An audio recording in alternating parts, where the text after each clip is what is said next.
غزہ میں اسرائیلی بربریت اور وحشیانہ کارروائی میں 12,500 سے زائد فلسطینی شہید، جبکہ غزہ کے اسپتال قبرستان بن گئے ہیں۔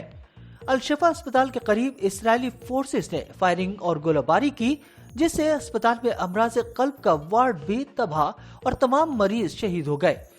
واشنگٹن پوسٹ میں شائع ہونے والے ایک مضمون میں صحافی اور مصنف ڈیوڈ ایگنائٹس نے ایک اعلیٰ اسرائیلی عہدیدار کا حوالہ دیتے ہوئے کہا کہ غزہ میں قید اسرائیلی یرغمالیوں کی رہائی کے ممکنہ معاہدے میں 5 روزہ جنگ بندی بھی شامل ہو سکتی ہے۔ الجزیرہ کے مطابق ایک اسرائیلی عہدیدار نے بتایا کہ اگر جنگ بندی اور یرغمالیوں کی رہائی کی حتمی تفصیلات پر اتفاق ہو جاتا ہے تو معاہدے کا اعلان چند دنوں کے اندر کیا جا سکتا ہے۔ رپورٹ میں کہا گیا ہے کہ عارضی معاہدے میں اسرائیلی خواتین اور بچوں کو اسرائیلی جیلوں میں قید فلسطینی خواتین اور نوجوانوں کے ساتھ گروپوں میں رہا کرنے کا مطالبہ کیا گیا ہے۔ اسرائیل اور حماس کے درمیان بالواسطہ مذاکرات قطر کی ثالثی میں ہو رہے ہیں۔ اس سے قبل حماس کے ترجمان اسامہ حمدان نے بتایا تھا کہ ثالث قیدیوں کی رہائی کے معاہدے کے قریب پہنچ چکے ہیں، لیکن اسرائیل نے آخری لمحات میں بار بار شرائط میں تبدیلی کی۔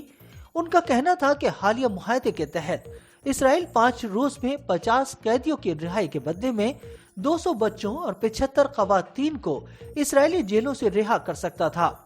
حمدان نے کہا کہ حماس یہ بھی چاہتی ہے کہ اسرائیل مصر کے ساتھ رفح کراسنگ کے ذریعے غزہ تک بلا روک ٹوک امداد کی رسائی کی اجازت دے، جس میں محصور فلسطینی علاقوں میں ایندھن کا داخلہ بھی شامل ہے۔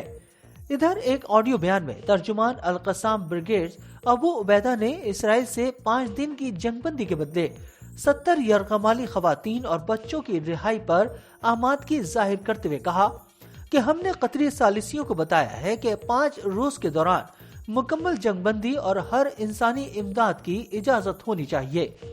دوسری جانب امریکی صدر جو بائیڈن نے کہا ہے کہ اسرائیل کو غزہ کے الشفا اسپتال کو بچانا ہوگا۔ اس معاملے پر اسرائیلی حکام سے رابطے میں بھی ہوں۔ گزشتہ روز اسرائیلی فوج غزہ کے سب سے بڑے الشفا اسپتال کے دروازوں تک پہنچ گئی، جبکہ وہاں موجود طبی عملے نے خبردار کیا کہ نوزائیدہ بچوں سمیت مریضوں کی شہادتوں میں مزید اضافے کا خدشہ ہے۔ رپورٹس کے مطابق اسرائیلی فوج نے کئی روز سے الشفا اسپتال کو گھیرے میں لیا ہوا ہے اور اس کے اندر موجود ڈاکٹروں کا کہنا تھا کہ بجلی کے جنریٹر کے لیے ایندھن نہ ہونے کے باعث وہ مریضوں کا علاج کرنے سے قاصر ہے۔ پیر کو امریکی صدر جو بائیڈن نے پریس بریفنگ میں کہا کہ اسرائیل کو غزہ کے الشفا اسپتال کو بچانا ہوگا۔